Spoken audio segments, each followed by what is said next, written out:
I'm not sure we're going to be able to get through all of Chapter 12 today, but we'll give it a try, okay? This is, I think you might find this to be the most difficult chapter of all, okay? It is kind of complicated. Now, what is this chapter about? Essentially, this is a model constructed by Keynes, okay, to demonstrate, at least that's what it means to me. In this model, Keynes demonstrates, remember in the classical model, it's not possible to be long-term involuntarily unemployed, okay? That if you are unemployed, you are surplus of labor, the price of labor will come down, and you'll get your job back, okay? All right with that? But, so in the classical model, it's not possible for the economy to be in equilibrium and have unemployment. By definition, if there's unemployment, the economy is not in equilibrium. Remember that if we have unemployment, we are back here, okay? Remember that this is the full employment level, so any GDP to the left is unemployment. And according to the classical model, if there's a surplus of labor, price of labor will come down to absorb that surplus. And if we are producing less here than under normal conditions, we need less raw materials, parts, and components. Demand for these are going to shift in, price is going to come down, costs are going to drop, supply curve is going to shift back out, and we'll go back to full employment, okay? So that the normal course of events, the normal state, is full employment. But Keynes, if we're unemployment, the economy is going to make an adjustment. But Keynes is going to demonstrate in this model that the economy can be in equilibrium, neither expanding nor contracting, and we can have unemployment. We can have permanent long-term unemployment, unless the government takes action. He's going to show you what type of action government can take, okay? All right. So let's get busy constructing this model. This will be a different graph for you. The first time we've actually seen anything that's not these two curves and that production possibilities curve, okay? All right. Now, first thing, if I get paid, if I take home $100, okay, what can I do with that money? Yeah, save it or spend it, right? Either one. So let's say I spend $80, okay? How much do I have left to save? 20, okay? And that's equal to my income. What we spend plus what we save has to be equal to our total disposable income. This is an accounting identity that consumption plus savings equals income, or income minus consumption equals savings, right? So there's only two things we can do with our income. We can either save it or spend it, and the two pieces have to equal the whole, okay? Whatever we save minus plus whatever we spend has to equal all of our income, because we can only do both those things, all right? So this is an accounting identity, holds true at all points in time, that consumption plus savings equals disposable income, okay? Now, when we engage in saving, it's a process, it's a flow, okay? I'm saving $50 a week. If I talk about savings, that's a stock concept. A static picture at one point in time, okay? So over the course of a month, I save $50 a week, flow. At the end of the month, stock, I have $200, okay? So you can think of it like the bathtub, right? That's not a bathtub. Water flows in, water flows out, but at any particular time, there's a certain amount of water in the tub, okay? So we're primarily going to be concentrating on talking about saving, the process of not consuming all of our income. Okay? Now, I told you what Keynes said, right, about saving and income, that interest rates have very little to do with how much we spend or how much we save. Okay? It all has to do with our incomes. That if we're not making enough money, we're not saving anything no matter what interest rates are. If we're making tons and tons of money, wouldn't it be nice? Then no matter what interest rates are, we will save some money, okay? So that what really determines how much we spend and how much we save is not interest rates, but our income, our disposable income, how much money we have to spend. At higher levels of income, we save less, spend more. Lower levels of income, right? That's not true. Yeah, we don't save as much because we have less to save. Okay with that? Okay. Now, we can plot. Let's plot our savings and our spending and our income, okay, on a graph. Now, if we put, we're going to call it expenditures on this axis, and income, okay. Now, remember what we said about total income? We're going to make some adjustments. We're going to factor out, we're going to simplify this. We're going to factor out taxes and inflation, things like that, all right? Don't worry about it, okay? But remember what was I going to say? I don't remember. It'll come back. Okay, all right. Now,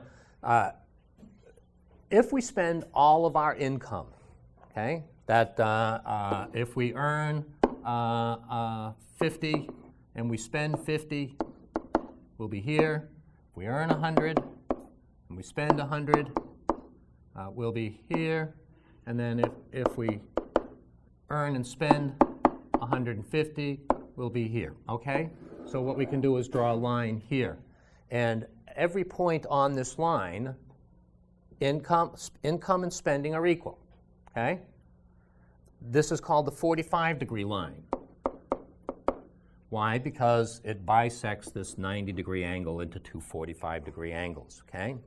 So at every point on this line, every point on this line, our spending is equal to our income, okay? Total income, we're spending everything. So how much are we saving if we're on this line? Zero, okay? We're spending it all. Now, if you earned no money at all, you lost your job, okay? You got laid off, would you still have to spend some money? Yeah, you would, okay? You have to spend some money to live, right? Where do you get this money? If you don't have any income, where do you get this money? Your savings, right? Savings, or you sell off things that you own of value. You own a piece of property, you sell that for income. You sell your diamonds. Okay? You sell something of value, or you draw down your savings, okay? When we spend more than we earn, we're not saving, we're engaged in a process called dissaving, okay? When we spend more than we earn, we are engaging in dissaving. To make up the difference between what we are spending and what we're earning, we sell off assets, or we draw down our bank accounts, or we borrow money. Same thing, okay? All right? Now, if you had no income at all, but still had to pay your rent, you would have to engage in dissavings, okay? You would have to draw down some wealth of some kind, okay? So even at an income of zero, we have to spend some money to live. And it doesn't matter how much money we are earning. There's a minimum amount that we have to spend to live, okay? It doesn't matter whether we're earning zero or $150,000 a year. We still have to spend a minimum amount to stay alive, to pay our expenses, eat, whatever, all right? Okay with that so far? This is called autonomous consumption, autonomous.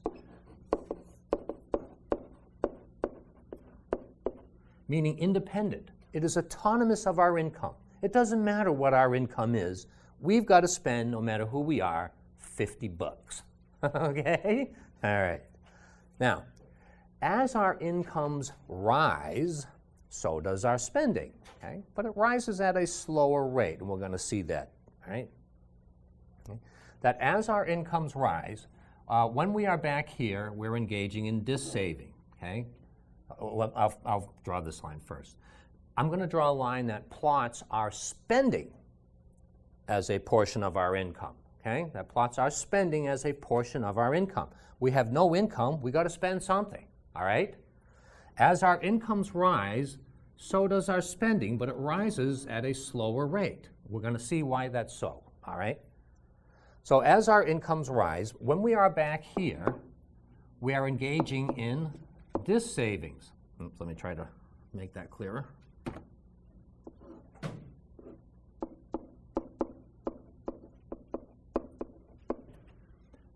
This is called the consumption function, okay? The consumption function.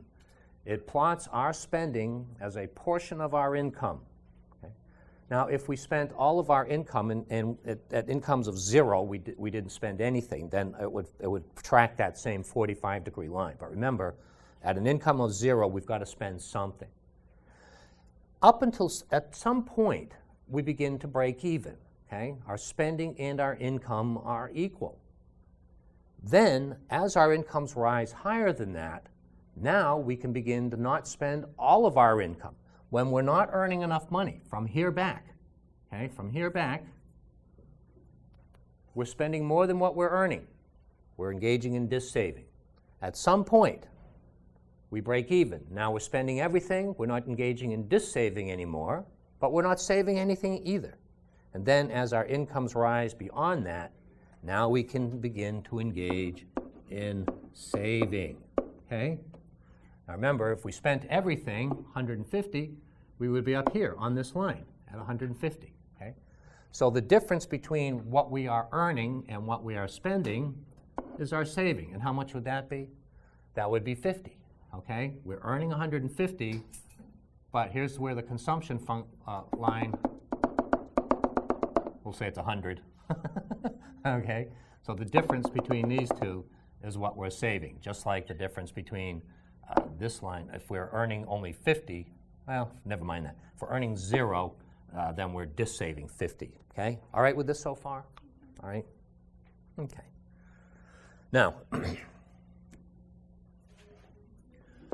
as our incomes rise, okay, here's our 45-degree line. As our incomes rise, so does our spending. That makes sense. As we earn more money, we spend more. Okay, makes sense? All right. Back here, dis-saving. We're going to put some numbers in here. Let's see. I'll make this 500 and that 500. Okay. 1,000. 1,000, and we'll do 1,500.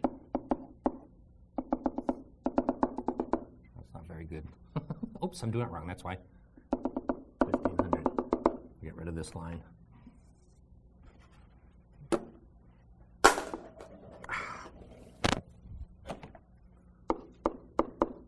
Okay.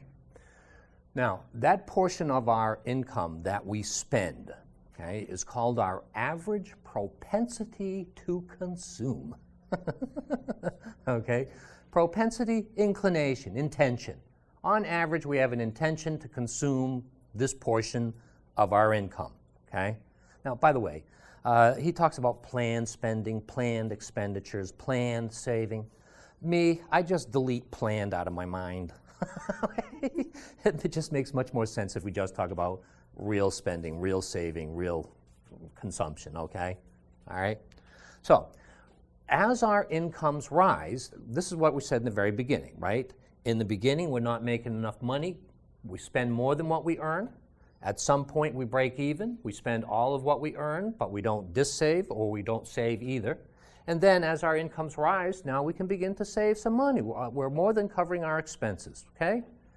So we can see that as our incomes rise, our spending increases also, but not at the same rate. If I make $1,000, if I make $1,500 more, I don't spend $1,500. If I make $500 more, I don't spend all of that $500. Now I begin to save some of it, okay? So as our incomes rise, that portion of our income that we spend shrinks. More than all of our income, exactly our income, less than all of our income. And that percentage of our income that we spend is called APC. Okay? APC is equal to consumption divided by income. Okay?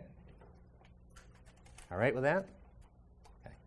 So, when we have an income of 500, let's say at an income of 500, we're actually spending 750, okay? So, we have, oh, by the way, that portion of our income that we spend is called APC. that portion of our income that we save is called APS, all right? And what has to be true? If I spend 80% of my income and save 20, the two pieces have to equal the 100%, all right? So APC plus APS equal the whole if we express these as decimals. If I spend 80% of my income, by definition, I save 20% of my income. The two pieces have to equal the whole. All right so far? Okay. So what's going to happen to APC as our incomes rise? It's going to shrink. What's going to happen to APS as our incomes rise? It's going to grow, okay? Savings over income, that percentage of our income that we spend, all right? So at an income of 500, we are spending 750, okay? That's equal to 1.5, all right? We're spending 1.5 times our income. At an income of 500, how much are we saving? Well, we're spending a negative 250, right? Negative 250. Okay, because we're spending 750 and we only have an income of 500, so we're saving at a rate of minus 250. Okay with that? So that's a minus 0.5. The two pieces equal the whole. All right? So when we are back here, okay, APC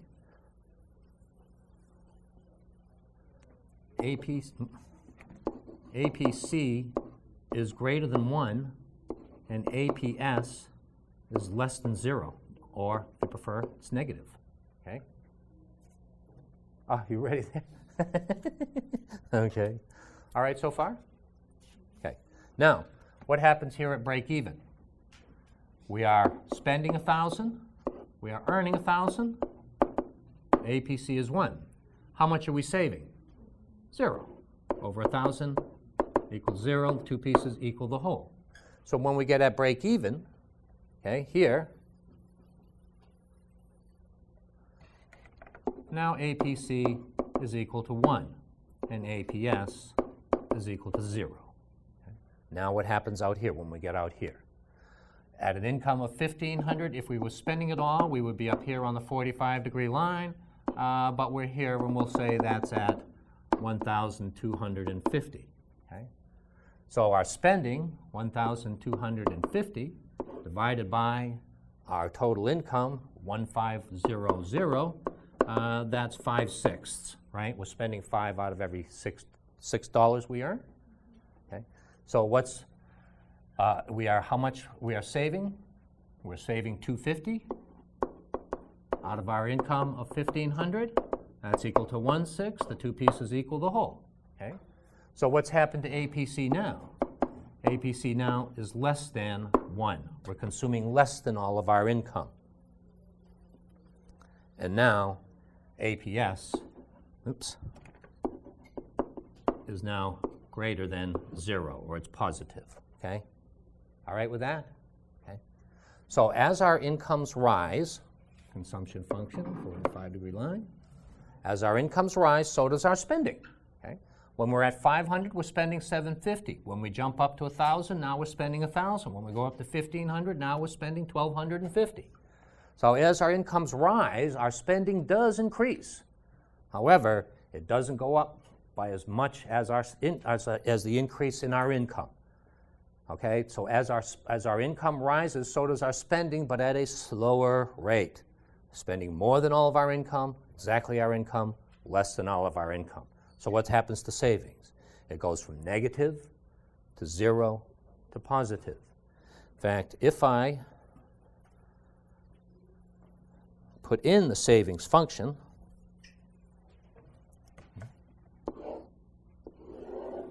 where this is 0, okay, at an income of 500, we're back here at negative 250.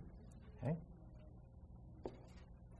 At an income of 1,000, we're breaking even, and then at an income of 1,500, we're at positive 250. Okay? So the savings function is the complement to the consumption function. I didn't draw it very well, but all right with that? So at 500, we're spending 750, so we're engaging in negative savings, negative 250. At 1,000, savings are now 0, okay, right here. And then at 1,500, savings are now positive 250, same as this, okay? All right with that? Okay?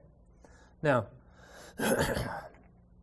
what would cause us, no matter what our income, to spend more money, to shift this function up? Say what? Let's say there's no inflation. Okay, yeah, you're correct, but let's say there's no inflation. Okay? What would cause us to spend more and save less? Any ideas? Expectations about the future, absolutely. Boss comes and tells you and says, hey, listen, you're going to get a big raise next month. Okay? What do you do now? Start spending now. Don't wait. Okay? If we think the future is going to be brighter, we're going to earn more and more money, then we can start spending more and more right now. What else would cause us to spend more and save less?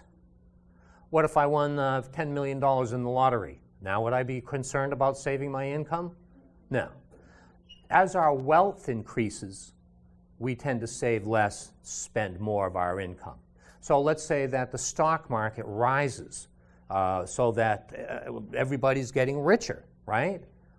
Future's secure. I don't have to worry about retirement anymore, right? I made $1 million in the stock market. I can spend all my money. I don't have to save it anymore, all right? So as expectations about the future change, consumption spending as a portion of our income goes up or down. If you're worried about losing your job in the future, what do? You save more today and spend less, okay? Or if your wealth increases or the stock market crashes. I got so screwed in this last financial meltdown, right? Before this happened, I had a financial advisor come and see me. And he said to me, he said, you guys are doing great. You look like you're in perfect place. You've got all this money in your retirement accounts, and you have all this equity in your house, okay? A year later, the retirement account, right? I lost about 40% of the value of my account.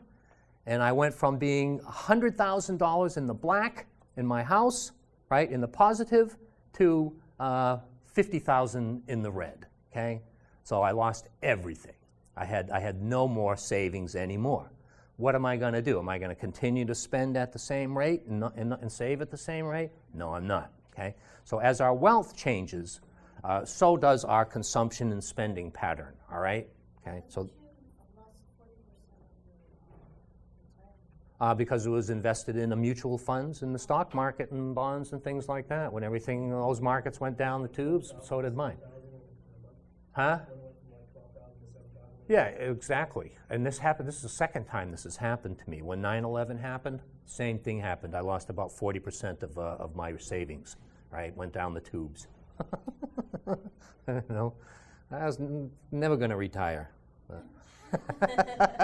As I used to tell students, I'll be up here. Hello, welcome to Macroeconomics.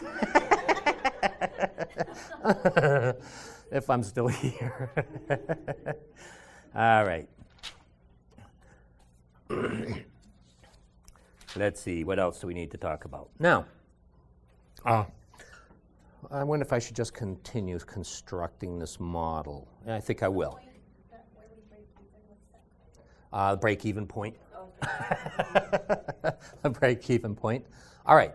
Now, there's more of us. I mean, there's more than just consumers spending, right? Okay. We have other spending. Now, now I remember what I was going to say to you. Remember I said income is here? Okay. Remember our total income? If we simplify this thing, our total income has to be equal to what? Total spending or total GDP. Okay, total GDP. Remember our simple circular flow? The value of what we produce has to be equal to the value of what we earn for producing it. Okay? So we can also think of this as real GDP. Okay? GDP. All right? Now, remember, the point of this is to show one of the main point of this, I think, is to show that that the economy can be in equilibrium, okay? And equilibrium occurs where total spending and total income are equal, all right? Okay. Now, I'm going to redraw this graph, and then we're going to add the other components of spending, right? We just have consumption spending. We have to add business investment, government spending, and net exports, okay? So, our 45-degree line, where spending and income are equal.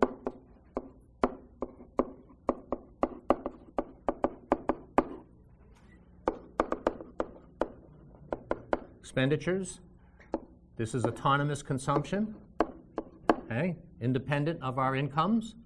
And then as our incomes rise, so does our spending. Now, to this line, we have to add more spending because we have government, business investment, and net exports, okay? So, government spending,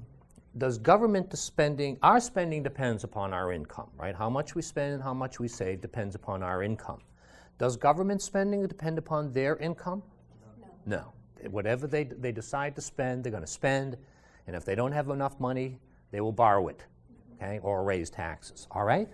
So, if we do separately just government spending, okay, it doesn't matter whether our income is here, here, here, or here. They're going to spend the same amount. So government spending is a horizontal line. It's the same across the entire range of our income. It's a political process. The legislature and the president sit down and they say, this is what we want to spend money on. They come to an agreement. That's what they're going to spend. They don't say, how much is our GDP, how much are people earning, and then we'll decide what we're going to spend. They say, no, we're going to fund the military, we're going to fund the space program, we're going to fund the housing development, whatever, okay? And it doesn't matter. That's supposed to be parallel, okay? I wish I could draw, but I can't. So it's autonomous. So let's say that government intends to spend, I don't know, what do they spend? A couple $1 trillion, right? Okay? It doesn't matter. We're going to add $2 trillion, okay? $2 trillion, or if our income's out here, it'll be $2 trillion more, then add consumption spending plus $2 trillion. Doesn't matter if our income's out here, going to just add $2 trillion. So this line, consumption plus government spending, these two lines are parallel, okay? At every point, it's $2 trillion more. When you add consumption plus government spending, it's consumption plus $2 trillion more across the entire range. All right so far? Okay. Now, business investment, okay? I'm going to add another one right now. Remember what we talked about earlier, what business investment depends upon. It depends upon primarily interest rates, okay? Remember, business looks into the future. They see opportunities to make profitable investments. Let's say each one of these is $1 million. That would give a profit of 10%, 8% on that one, 6% on this one. If interest rates are at 5%, then they'll undertake all three of these, okay? But if interest rates rise to 7%, only these two will be undertaken. Only these two will be profitable, okay? So we can put a graph where interest rates here and quantity or amount of investment there, and it looks like that, right? A downward sloping line. When interest rates are real low, more projects are profitable, we'll invest $3 million. But if interest rates rise up to here, now only this one's profitable, okay?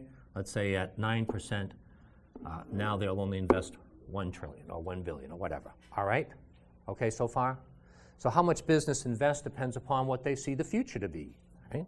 And what interest rates are now. If they can borrow at a low rate, they'll invest in everything that they can that's going to give a return at a higher rate. If the rate goes up, then fewer projects will be profitable and they'll invest less. All right? Now, you can shift this investment function outward. Okay? Two things generally will do this. If you look into the future and you think the economy is going to be booming next year, you want to be in a position to be able to take advantage of that extra income, that extra purchasing power, so you make investments in plants and equipment now. Okay? So you think you're going to make more money in the future, you want to invest in plants and equipment today in order to reap those benefits of the future. Or, and there are other reasons, but these are the two main ones, if there's a significant advance in some technology, then no matter what the interest rates are, you need to invest in that technology, because if you don't and your competitors do, you're going to be left behind, okay? So advances in technology also spur, propel, increase investment at every interest rate. Okay so far? Okay.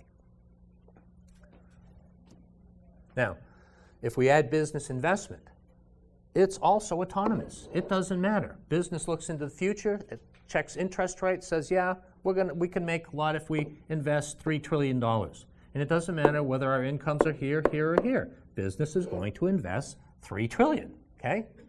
So we have another autonomous component.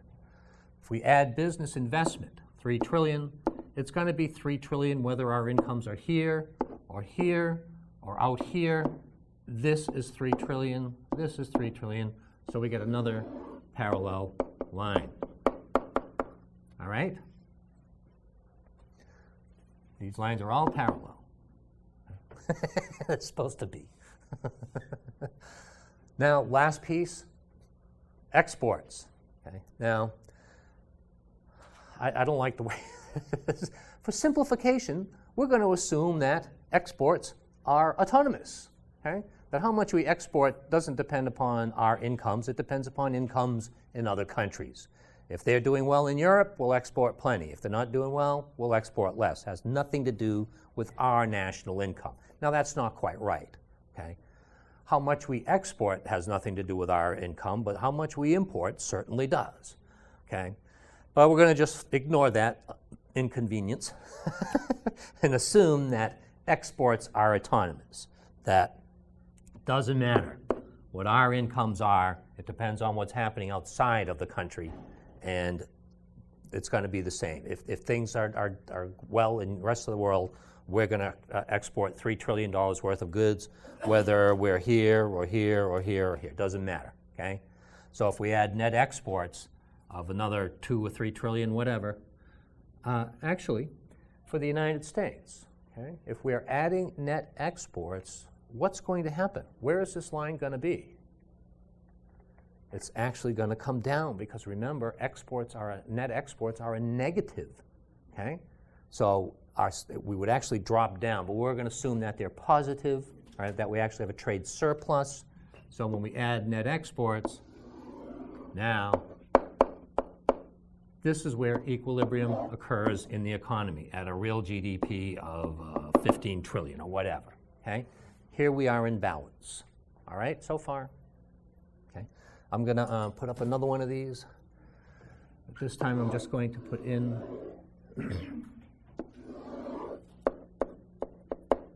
line, and now CIGX, okay? All right so far? Now, remember, okay, all markets, everything tends to go where? Over the course of time. If there's surpluses or shortages, where do they go? They disappear and we go to equilibrium, okay? Keep that in mind. Where is equilibrium? Here, okay? We'll say that that's 15 trillion. If we have a GDP out here, okay, what's going to happen to real GDP? Well, it's going to shrink. It's going to shrink. Okay? Here's why. Let's say that this is 16 trillion. Now I'll make it 18. Okay? 18 trillion. This is where we are now. We're at a real GDP of $18 trillion. Okay? How much are we producing? If remember, our income, same as real GDP. We are producing $18 trillion worth of goods and services, okay, and we're earning income of 18 trillion. How much are we actually spending on goods and services, however? 18 trillion or less? Less. If this was 18 trillion, our spending would be up here on the 45-degree line. But instead, this plots our spending by all parties. We're only spending 16 trillion. We are producing $18 trillion worth of goods and services, but we're only buying 16 trillion, okay? What's going to happen to inventories? Goods that have been produced but not sold, they're going to rise, okay? Manufacturers expected us to buy all of their output. We're going to assume that they sell everything, okay? They expected us to buy all of their output. So they produced $18 trillion worth of goods and services. But how much did we buy? We only bought 16 trillion. Now inventories are going to begin to build up. What's going to happen to production if they find out that they're not selling it as fast as they're producing it? If they didn't plan on this, they're going to say we need to cut back production, okay? And if we cut back production, do we still need the same amount of people? No, we don't, okay? So if they produce out here, I think I told you this early in the beginning, okay? That the main reason why we go into recessions and expansions is because there's a difference between how much business produces and expects us to buy and how much we actually buy. If we buy less than they expected, the economy contracts, inventories build up, they reduce production, they lay people off, and the economy contracts, okay? Oppositely, if we are back here, and this is Keynes' point, once we get back here, we're in equilibrium. We're producing 15 trillion, we're buying it all, okay? Is there any reason to lay anybody off? No. Is there any reason to increase output? No. If this was the full employment level of real GDP, okay, and now the economy contracts to here, we're going to have people who are unemployed that cannot get their jobs back because the economy is not expanding. We're buying everything we're producing. There's no reason to hire any of these people who got laid off back. We don't want to increase production. We're producing 15 trillion. They're buying 15 trillion. No reason to increase output, okay? Back here, just the opposite happens. Let's say this is 12 trillion, okay? Business is producing 12 trillion, we're earning 12 trillion. But how much are we buying? If we were buying 12 trillion, we would be here. Instead, we're buying 13 trillion. They're only producing 12, but we're buying 13. Inventories now are going to begin to shrink. They're going to realize, we're selling faster than we're producing. We need to increase output. Real GDP and employment will now rise. And once we get to here, now we're in balance. All right so far? Okay? So don't forget this, that we always go to equilibrium. If we are out here, the economy is going to shrink. If we are back here, the economy is going to expand. And if we were out here and that's full employment and we go to here, unless something happens, we're going to be stuck with unemployment, less than full employment, okay? How can we fix this problem? Well, we can cause that to shift upwards, okay? Government can take actions that will cause the CIGX line to shift upwards. And that brings us from unemployment now back to full employment, okay? All right? And this was also Keynes' main point, that adjustments may not be made naturally over the course of time to bring us back to full employment. Government's got to do something to lift this line up, okay? What can they do? What could government do? Cut our taxes. Absolutely. In fact, the book doesn't even really talk about this, okay? But here's our savings function and our consumption function. If we get a cut in taxes, both of these lines will go up. We will spend more and we'll save more. Oppositely, if we get an increase in taxes, both of these lines will come down. We'll pay part of that increase by decreasing our spending, and part of that increase in taxes will be paid for by decreasing our savings, okay? How much we spend or save, how much we change our spending or saving depends on what's called our marginal propensity to consume, okay? Now, what does that mean? We have average propensity to consume. What portion of our total income do we spend? Okay, and what portion do we save? APS. We also have a marginal propensity to consume and save. What that means is if we get marginal income, meaning additional income, okay, we will tend, on average, to spend most of it and save part of it. Now, what kind of marginal income could we get? We get a bonus, right? Boss gives you a $1,000 bonus. My wife's due for her bonus this July. Okay, she better get it. That was part of the deal, right? Or you got a lottery ticket, you won, right? Or you got a tax refund, okay? Or your rich uncle sent you money for your birthday, okay? That's marginal income. And unlike APC, MPC tends to remain the same. That portion of any additional income we get, we tend to, doesn't matter what our incomes are, we tend to spend, on average, about 80% of it and save 20% of it, okay, on average. So that if I get an additional income of $1,000, I will tend to spend $800 and save $200, okay? This is our marginal propensity to consume.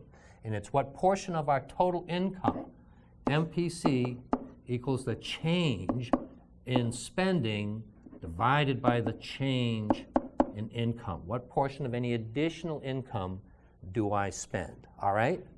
Now, why do we care about that? Well, needless to say, MPS, that portion of any additional income, that's equal to the change in savings, divided by the change in income. Okay, so if I get a $1,000 lottery winner, and I spend $800, MPC would be 0.8. That means that out of that 1,000, I saved 200. That's equal to 0.2. The two pieces still have to equal the whole, right? That portion of any additional income I spend, plus that portion of any additional income I save, has to be equal to the total income that I got, right? If I got a $1,000 check, that portion I save plus that portion I spend has to be equal to it all. All right? So we have MPC plus MPS is equal to 1. Just like APC, that portion of our total income we spend plus that portion that I save also has to be equal to 1, the whole, if we do it decimally, right? 0.8 plus 0.2 equals 1. All right, so far? Now, this is important, okay? And here's why. Oh. And here's why. Okay? Let's say that we have an MPC of 1, okay? An MPC of 1. What does that mean? That means that if my uncle sends me $100 for my birthday, I go out and spend it all. I don't save any of it, okay?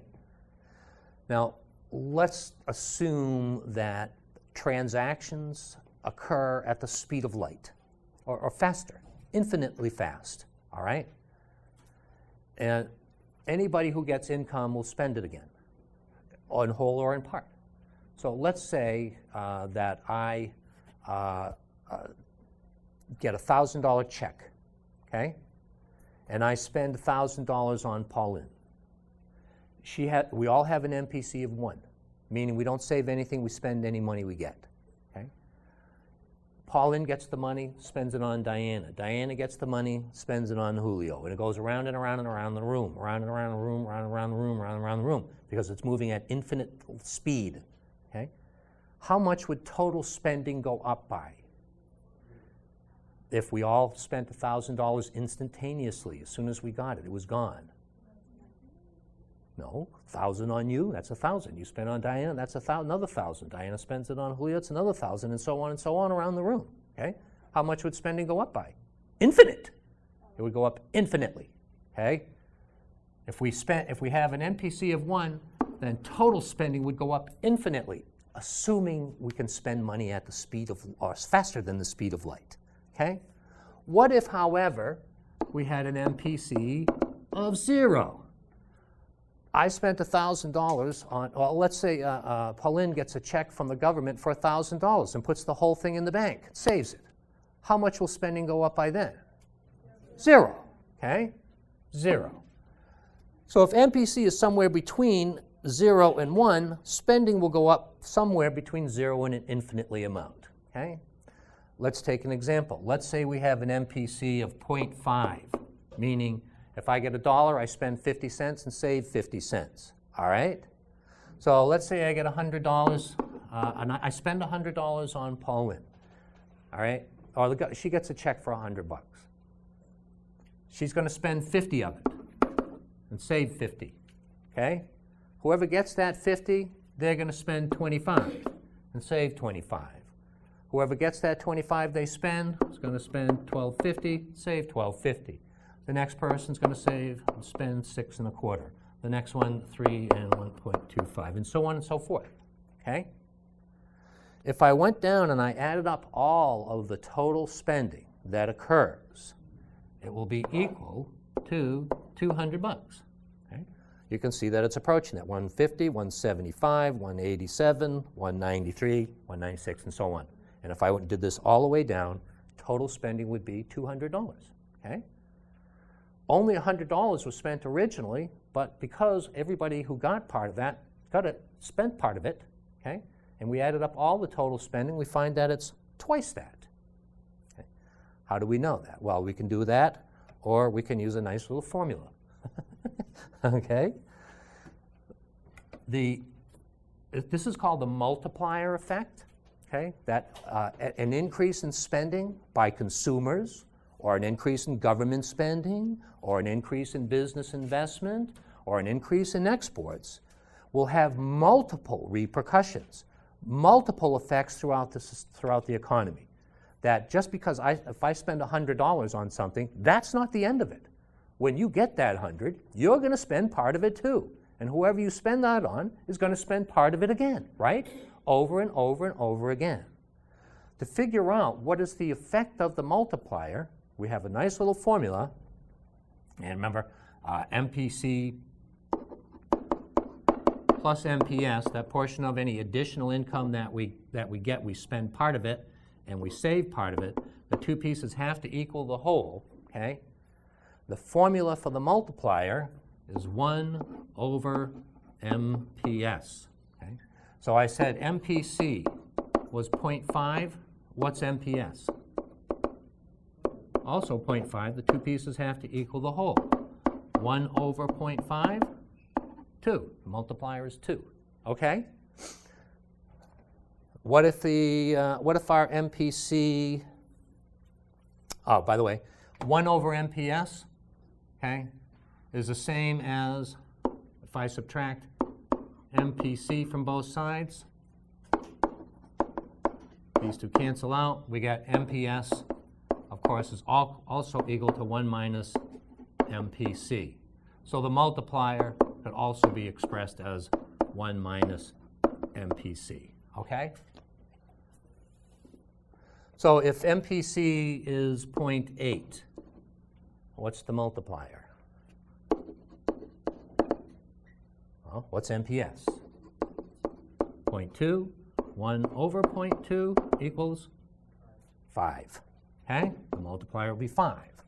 So if the government spends an additional $100, after everybody who's gotten a piece of that is done spending, total spending in the economy will be $500. All right?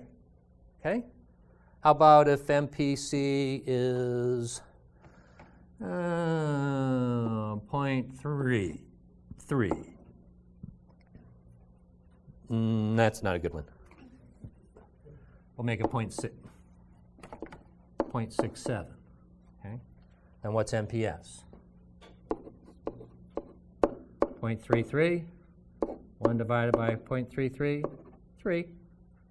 Okay, the multiplier will be 3. What if MPS, or we'll say MPC, MPC equals to 0.9. What's the multiplier now? Well, MPS, 0.1. How many times does a tenth go into a whole? 10 times. Okay. Last one. What if MPC is equal to 6/7? What's the multiplier? Well, what's MPS? 1/7. Two have to equal the whole. How many times does a seventh go into a whole? 7 times. Okay? All right. So, who cares? Okay? Well, let's go back to our little, I'll put up another one. Okay.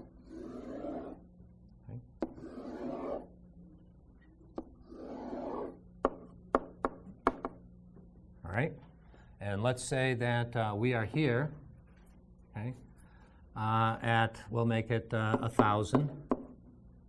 But the full employment level here is 1,200, 1,200,000,000,000,000,000. Okay?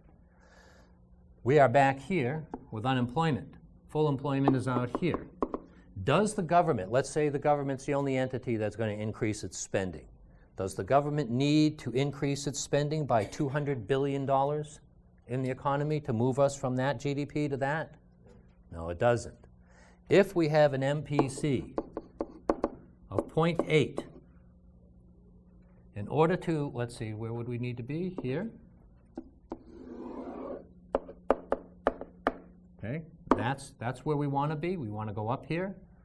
In order to go from here to here, we only need to go up from here to here, which is a much smaller amount.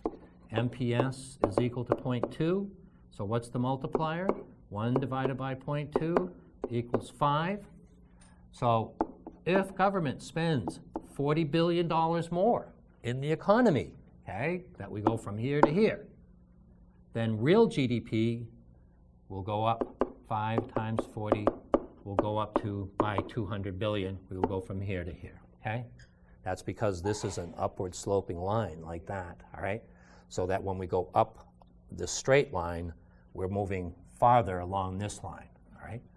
So this is another important thing, that if the government wants to bring us back to full employment, they don't have to make up the entire difference between current GDP and where we need to be at full employment. They only have to spend a portion of that because that money will be spent over and over and over again in the economy. So total spending, if this is our MPC and MPS, if government spending or business investment or net exports or consumer spending goes up by 40 billion, the actual economy will grow by 200 billion because that money will be spent over and over again. Okay, does that make sense to you? So this is another one of Keynes's point, that government by its actions can move us up. If government increases its spending or cuts our taxes, we will spend more money, but that money will be spent over and over, and total spending, total income will rise by more than a factor of 1, okay? By some multiple of that amount, depending upon what our MPC and MPS are. Okay, does that make sense to you guys?